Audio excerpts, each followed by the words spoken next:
Hey guys, how the hell are you? Today we are going to do a new unbiased gear review on the Mothra Flying V from Vicious Guitars.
So the specs of the instrument are as follows. We have neck-thru body construction with mahogany body wings, and then a 5-piece neck with laminates of maple, mahogany, and wenge. We have an ebony fingerboard with 24 nickel frets. We have a graphite nut, Hipshot Open Gear locking tuners, as well as a Hipshot bridge. Carbon fiber pickguard with just a single master volume knob, and an instrumental SFTY3 humbucking pickup. So guys, if you're like me, you follow a ton of different guitar builders and companies on Instagram because you're always looking for that cool instrument to just kind of come across your feed, and Vicious Guitars is one of those brands that I've had on my feed for a while now. It's very, very cool to actually finally get my hands on one of these things. Now, for those of you guys that may not have looked into the company, one of their mission statements is that they only make flying Vs. Currently, they have 2 models. They have this one, which is the 6-string Mothra. So this guitar is kind of a unique take on the flying V. As you can see, it's got some slightly different appointments to it. The body shape is just a little bit askew from like your typical vintage flying V fare, but at the same time it's not super slimmed down like most modern like King V and Rhodes style Vs are. You do have a bit of a cut up here that makes it actually a lot more comfortable to play on, in my opinion. Very, very easy to just kind of rest your wrist on this thing and just go to town with the picking runs. Very, very cool, very inspiring for that. Talking about the shape, I actually really dig this headstock shape. I think it looks pretty cool. I think that it actually goes very, very nicely with the overall shape of the instrument itself. Definitely lending itself to that very unique aesthetic.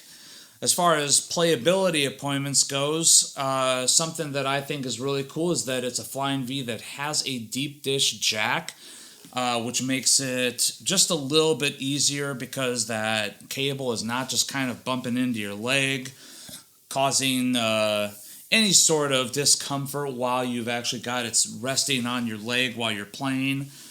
The guitar itself is rather well built. Kind of going over this thing, the paint masking is really nice. It's kind of a shame, in my opinion, that the back of the neck is painted a matte black. It feels good, but it's just, man, a nice laminated neck like that with layers of mahogany, maple, and Wenge. It would be really cool to actually see that. But, to each their own. This may have been a customer's personal instrument, so maybe that's how they wanted it. More power to them, I guess. Looking at the rest of the finish is called a Cardinal Red Sparkle. Not really a whole heck of a lot of sparkle to be found there, but at the same time, if you look closely, you can kind of see that it's there. I think the matte finish of the treatment may be kind of dulling the effect a little bit. But in that, one of the things that does bear to be mentioned about the company is that they do offer many custom options. So if you want different woods, different finishes, maybe even a gloss, maybe even a clear coat, something like that, it is within their realm of possibilities. Looking at other appointments of the instrument, the graphite nut is rather nice, although one thing I will call out, this high E string is slotted just a little bit low, in my opinion, because this guitar does have a bit of buzzing on the open high E string. Fretted notes, not so much an issue, but it's just that open note tends to fret out a bit. Besides that, though, the fretwork itself is rather nice. The frets are nicely polished off, despite the fact that they are nickel frets. They have kind of very nice sheen to them, like a stainless steel set would have. The sides of the fretboard are nicely kind of rounded off on the edge there, and the fret edges themselves, while not like a super rounded off edge, are very nicely polished, and there's no rough edges, there's no sharpness whatsoever on the edge of the board, making playability just effortless.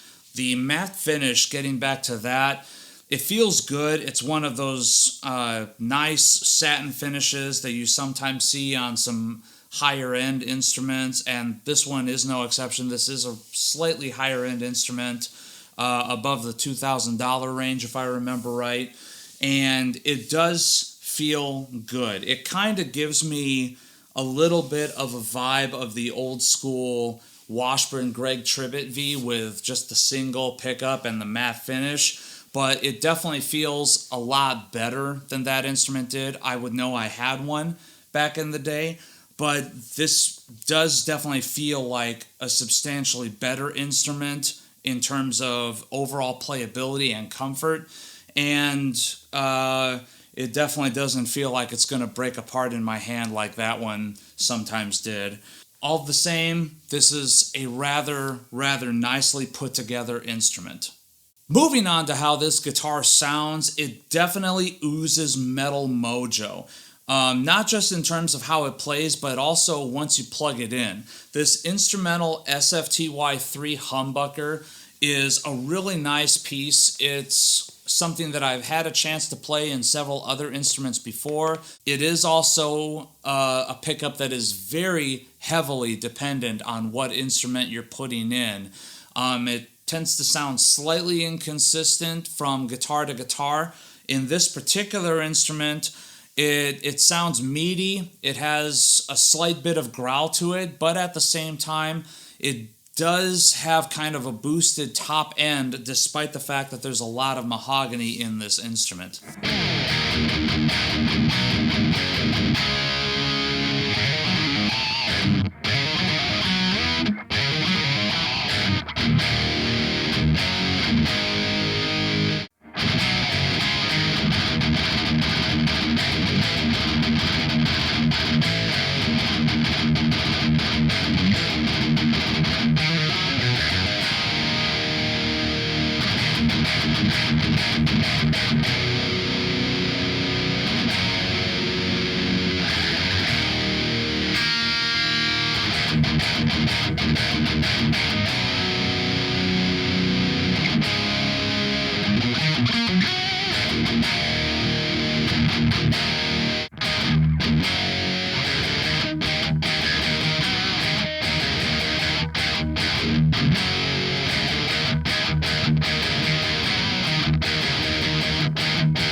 So overall, my final opinion on this guitar is that it's pretty goddamn awesome.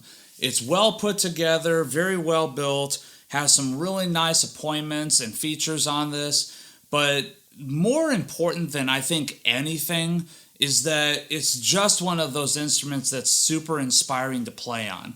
A lot of folks might take a look at the updated, more modern design and might be thrown off a little bit. Maybe you're not a fan of the headstock shape, or maybe the body shape is just a little too off for you. But one thing that you can't deny is that if you pick this thing up and actually start playing it, especially if you're a metal guy, this thing really, really, really just begs to be fucking abused. It's awesome in that respect. Man, you just pick this thing up and just riffs pour out of you. And I think more so than anything, that's really what the most important thing when purchasing an instrument is. Does it make you want to keep playing it and not put it down? And in my opinion, this instrument definitely captures that. All right, guys, you know what time it is. It's time for me to drink. So today we are taking a look at Island Diaries, which is a barrel-aged quad from Drake's Them of Denogonizer fame. But this is a 13.4% alcohol by volume Belgian-style quad, aged in rum barrels, I believe? Is it? Let's see. Yeah, rum barrel aged. I swear I am a sucker for a Belgian quad. Let's see. So very, very, very dark, kind of hazy brown. Had just a very, very slight kind of creamish colored head to it. Very, very nice aroma. Ever so slightly floral and spicy. Definitely boozy.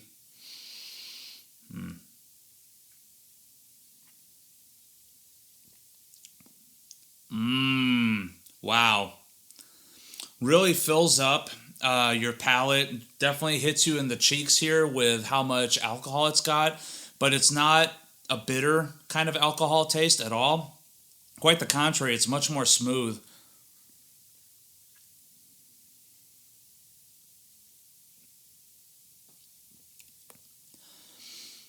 Slight notes of coconut, maybe banana bread in there a little bit too.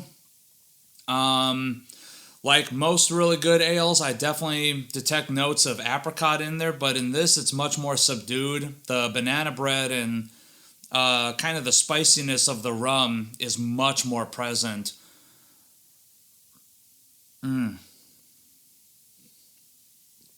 God damn, that's good. Yeah, Island Diaries from Drake. That is a fantastic barrel-aged quad.